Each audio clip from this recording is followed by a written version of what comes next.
Okey, jumpa lagi dalam reaction drama berseri Seindah Hujan Cinta episod ke-14. So jom kita tonton. Mana Wasim ni? Dan pemenangnya jatuh kepada Zarita Malik. Saya mendawa.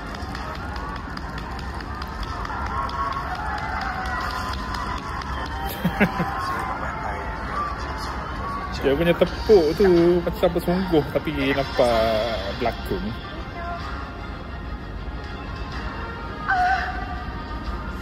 Ya Allah, tak sangka. Nak cakap apa? Assalamualaikum semua. Terima kasih untuk segala yang telah anda lakukan untuk saya. Vote yang tak henti-henti, sokongan, dan ini semua adalah untuk kita. Dan sayang sangat hari ini saya mengharapkan Wasim ada dengan saya, suami saya. Ni, Wasim ada ni. Mana? Wasim? Sayang. Hai. Okey korang semua, Wasim ada kat bawah tu. Ya, Wasim adalah tonggak kejayaan saya.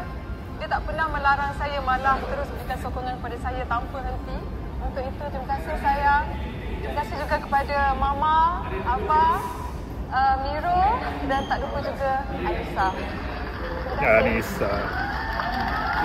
Tak sebut juga Anissa.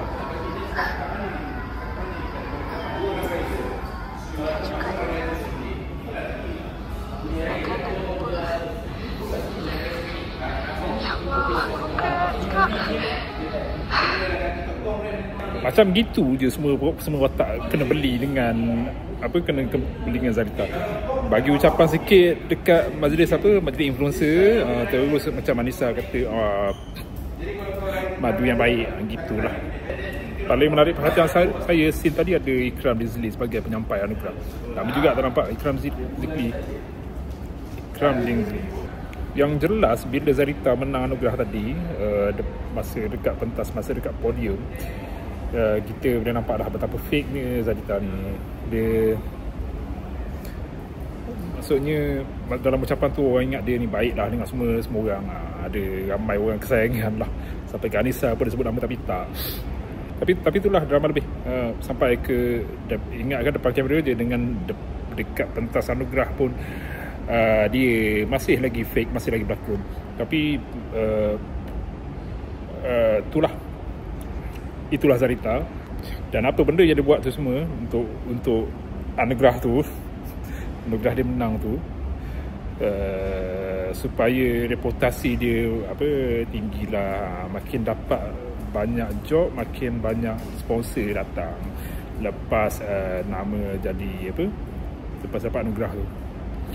Dan mungkin saya nampak mungkin lepas tu dia punya bila dia dah naik macam tu, dia makin merendahkan suami dia, Wasim. Dah lebih teruk pada bantu dia lah.